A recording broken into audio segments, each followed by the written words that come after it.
ஆனால் அரச மரம் இளம் பேர் தானே இருக்குது இது? அப்படிதான் இருக்குது. ஆ, அரச மரத்தில் இது ஒரு ரகம் போதி மரம். ஆ நிறைய ரகம் இருக்கும். ஆ, புத்தர் வந்து போதி மரத்தில் இது பண்ணதுனால போதி மரம்னு பேரா? Okay okay. அனைவருக்கும் வணக்கம் அன்பர்களே, நண்பர்களே. காயமே பொய்யடா காற்றடைத்தா பையடா என்கிறார்கள் நமது சித்தர் பெருமக்கள். புத்தன், இயேசு, காந்தி பிறந்தது எதற்காக என்கிறார் கவிஞர் ஒருவர். அன்பு, அகிம்சை, அமைதி, சமாதானம் ஆகியவற்றை உலகிற்கு போதித்தவர் புத்தர் மகான். ஆசை இல்லாமல் இருப்பதே இன்ப நிலை என்றும், ஆசையே மனிதர்களின் துன்பத்திற்கு காரணம் என்பதனையும் போதித்த புத்தர் மகான் அவர்களின் தமிழ்நாட்டிலேயே மிகப்பெரிய புத்தர் தியான மண்டபம் சேலம் மாவட்டம் தலைவாசல் தாலுகா தியாகனூர் கிராமத்தில் அமைந்துள்ளது.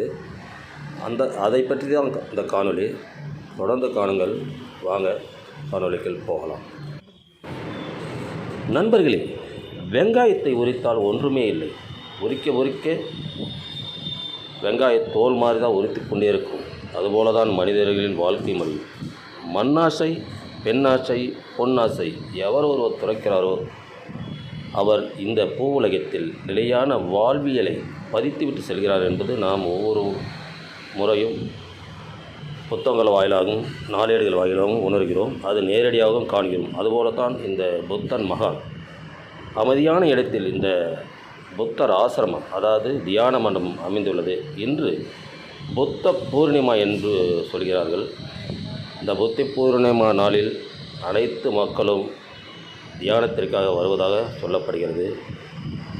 இந்த அமைய இடம் பார்த்திங்கன்னா சேலம் மாவட்டம் தலைவாசல் தாலுகா தியாகனூர் என்ற அற்புதமான ஒரு கிராமத்தில் அமையப்பட்டுள்ளது. 2013ஆம் வருடம் இந்த தியான மண்டபமானது அமைக்கப்பட்டுள்ளதாக இந்த கல்வெட்டுக்கள் நமக்கு பகிர்கின்றன.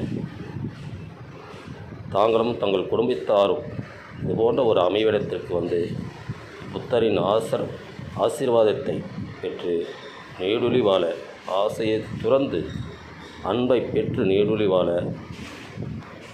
அன்புடன் வேண்டிக் கொள்கிறோம். நன்றி.